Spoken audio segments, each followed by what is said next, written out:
Hi, everybody. It's Dr. Nan Weis, author of Why Good Sex Matters, sex therapist and sex neuroscientist here with my very adorable little Jilly. Looks like we're at the beach. Well, that's an illusion. We're actually in lockdown with everybody else.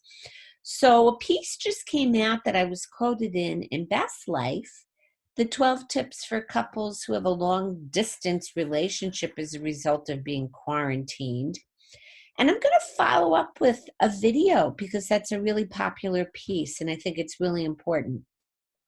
And what's important about it is learning to be intentional with our communication. So we don't necessarily put a lot of effort into some good connection time when we're home during ordinary operating circumstances, when we're not in the middle of a pandemic, because we have definitely been sort of with the sex recession beforehand, where people are having less sex in the pleasure crisis, which is why I wrote my book. And I think it's great that we get to be intentional now, given the circumstances. So if your partner is not in the whole physical space with you, we can still do things to maintain connection. So when you are face to face with a partner, and you are looking at the partner, what you can do to really create connection is just take a moment and gaze at your partner. And remember that person was the person who you fell in love with, somebody who was a human being who lived before you met them and had a whole life and a whole backstory and a history. And remember that relationships grow when we take time to relate. So, one thing you can do is to practice the ability to be intentional with communication, which means just listening, not listening to make a point, not listening to make the person change their mind, not listening because you want to fix the person.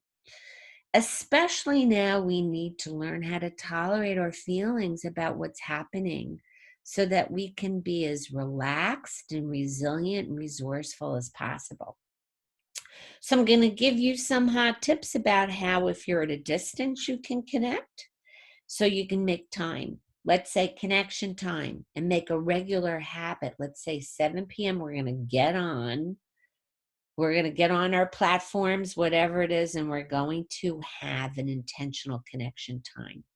And it can start with you taking turns, and you can start with what's on your mind. So, for example, what's on my mind right now is there's lots of things I want to get to, but didn't have a chance to because I was fielding requests for people who are having a rough time today for sessions.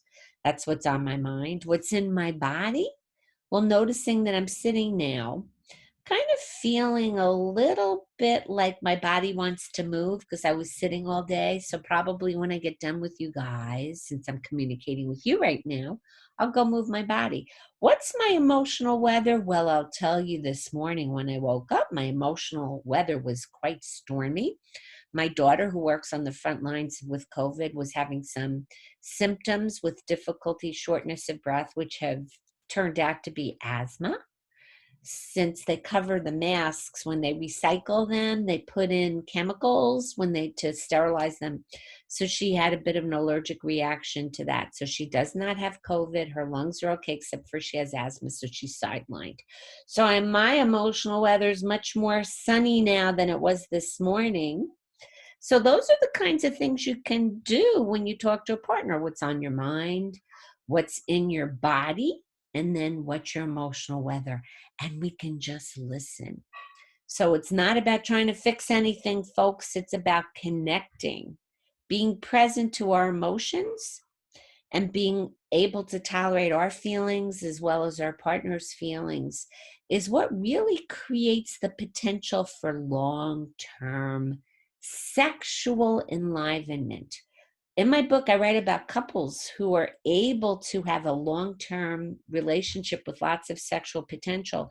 They do that by really connecting and penetrating, not each other's bodies all the time, their minds. What's on your mind? What's in your body? What's your emotional weather? So you can also do what's your high point of the day and what's your low point. So that's another way. And listening in deeply to our partners lets us really be present. So being present is where all the fun is. Wish we were at the beach, guys. So, for those of you who are separated from your loved ones right now, I send out the biggest cyber hugs and see this as an opportunity for you to develop tools and skills that will serve you on an ongoing basis to keep your relationship very enlivened. So all you need to do is take turns really listening, not trying to fix, not trying to respond, just hearing. So I shared what was on my mind, what's in my body, what's my emotional weather.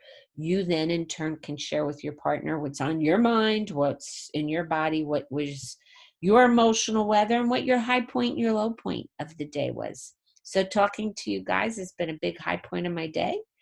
And I'm so encouraged by that we can be really intentional with our communication, and that will help all of us be healthier and happier. So remember, pleasure is not a luxury, it's a necessity. So stay safe and healthy and keep connecting.